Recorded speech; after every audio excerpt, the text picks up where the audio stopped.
ایک دفعہ کا ذکر ہے، ایک دور دراز سلطنت میں 3 شہزادیاں رہتی تھیں جنہیں بد شہزادیاں کہا جاتا تھا۔ یہ شہزادیاں جادوئی طاقت کی ملکہ تھیں اور اپنی طاقت کا غلط استعمال کرتی تھیں۔ زمر جو سب سے بڑی تھی، اس کے پاس ہر شے کو پتھر میں بدلنے کی طاقت تھی۔ وہ لوگوں کی خوشیاں اور خواب چھین لیتی اور انہیں پتھر کا مجسمہ بنا دیتی تھی۔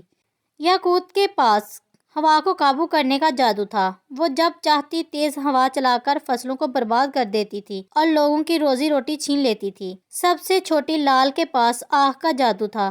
وہ گاؤں کے گھروں اور جنگلات کو جلا دیتی اور ہر طرف خوف اور ہراساں پھیلا دیتی تھی۔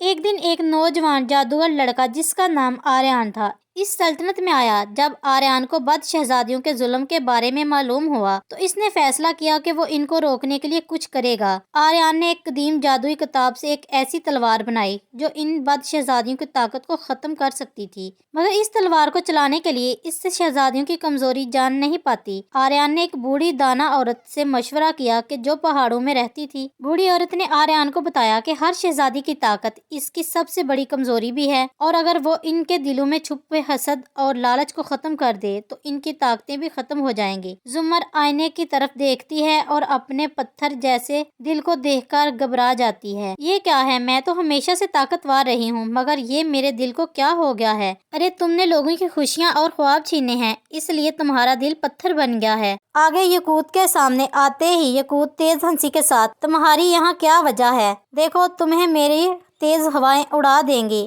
یہ درخت ایک ایسا درخت ہے جو ہواؤں کے سامنے بھی ہوا میں کھڑا رہتا ہے۔ تمہاری طاقت اب بے اثر ہے۔ یاقوت حیران ہو کر، کیسے ممکن؟ کیا میری ہوائیں سب کچھ گرا دیتی ہیں؟ مایوسی سے میں ہار گئی۔ آریان لال کے سامنے آتا ہے۔ لال اور میری آنکھیں سب کچھ جلا دیتی ہیں، تم مجھ سے بچ نہیں سکتی۔ آریان جادوئی روشنی پیدا کرتا ہے۔ یہ روشنی تمہاری آگ کو بے اثر کر دیتی ہے۔ تمہاری آگ اب کچھ نہیں جلا سکتی۔ شہزادیوں، سلطنت کے لوگوں سے، ہم نے تم سے جو کیا اس پر ہمیں افسوس ہے۔ اب ہم تمہاری خدمت کریں گی اور تمہیں خوشحال بنائیں گی۔ آریان مسکراتے ہوئے، اب یہ سلطنت ہمیشہ کے لیے خوشحال اور پرامن رہے گی۔ دوستو، کہانی اچھی لگی ہے تو لائک اور چینل کو سبسکرائب کر دیں۔